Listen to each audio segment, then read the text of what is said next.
All right. Well, let's talk briefly. After seeing one round robin, you've seen 3 best of ones, which is, of course, the only sample size you need to predict the rest of this tournament. Who's winning? EDG. I think that's fair. Or RNG. Or okay. RNG is a hot take. EDG or RNG. Because I think RNG. I think if EDG can lose to Damwon Kia. But when I see quarterfinals, if RNG manage to avoid EDG and FPX, I think they can win.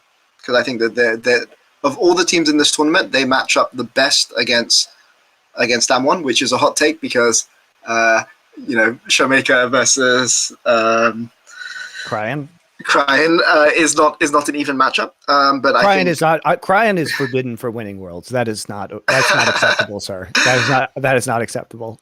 But I think that if that happens, I think they can. I think they can actually do okay. But I would say EDG and RNG. I'm still not convinced by that one. But by the way, maybe I'm just a Korean hater. Here's the other narrative element. I'm a barrel hater, man.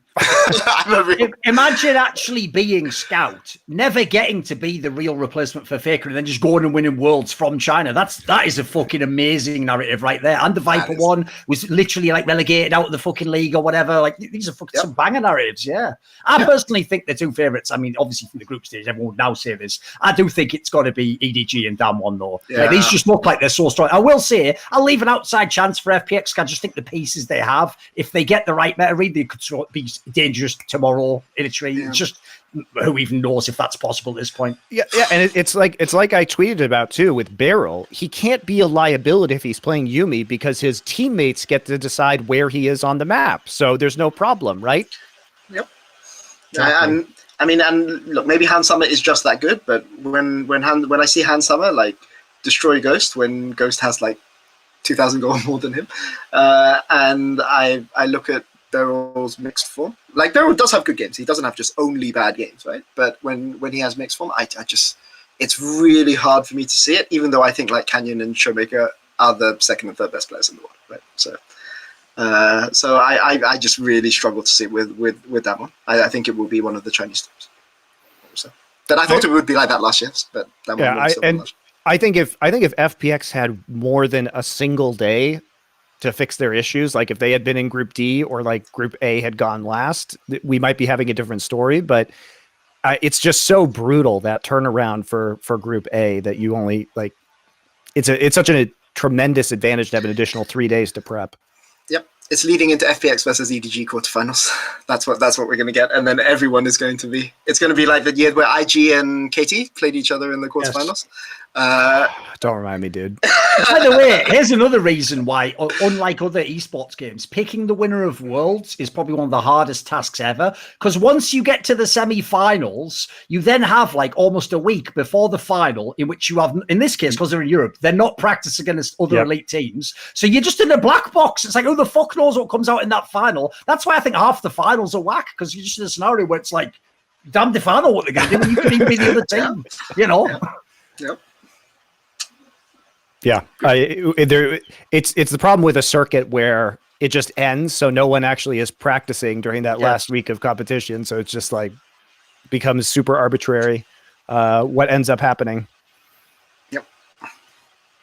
Also, it's a problem where we qualify to playoffs in best of ones, and then we have to play best of fives. So you're using a system that prioritizes best of one performance, and then using a knockout system that prioritizes best of five performance. So you don't really get a true test of teams' abilities. It's why teams like Gen G can get into the playoff bracket. Like last year, incredibly embarrassing that Gen G went 5-1 in their group, and then just got absolutely annihilated by G2 in the quarterfinals.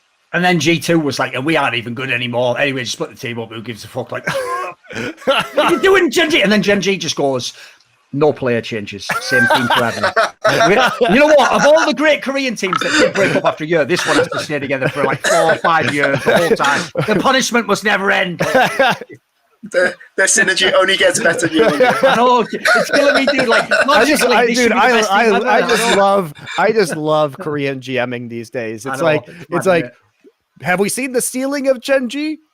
No. One last ride. It's like, no, nobody wants this. And then it's like, Han was like, we have Chovy. Should we sign some good players? No. Hey, Dom1, should you have like some subs maybe for your bot lane? Nope. Can't possibly sign those. Can't possibly create competition within our own team. Like, what are they on over there? Like, what the fuck is this GMing? It is almost like they do take the Reddit jokes and take them for real. Like, obviously, you would say historically, like, dude, if you just take like Chovy and Deft, you could put any 3 players in there. It's like this motherfucker's taking notes. Like, all right, okay. It's like, no, I didn't mean literally. They have to actually be competent players. That's hyperbole, dude. Like, even they need. And by the way, if everyone feels sad about Chovy, at least Chovy plays mid lane, a massively impactful role.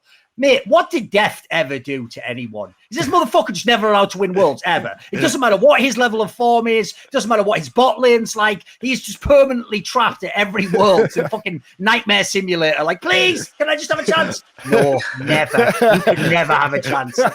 I don't get it. What's he ever done to anyone? This guy's just fucking happy-go-lucky fucking ADC trying to make it in this crazy world. I just love how they're like, we have Deft and Chovy. Should we sign Keen?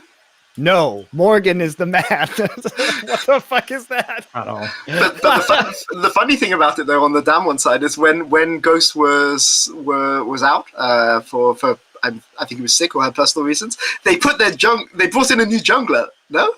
I remember Canyon went to play mid and Showmaker played AD. Yes, that was their solution to the problem, though. Well, their solution to the problem was Showmaker becomes AD, Canyon becomes mid lane, instead of sign sub bot laners.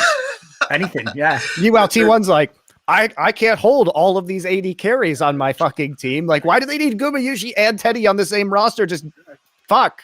I mean, there's just clearly no talent on the Korean solo queue. There's no AD carry in Korea that can be signed. There you go. I'm just in awe of the Korean GMing skills. Please, why is it like this?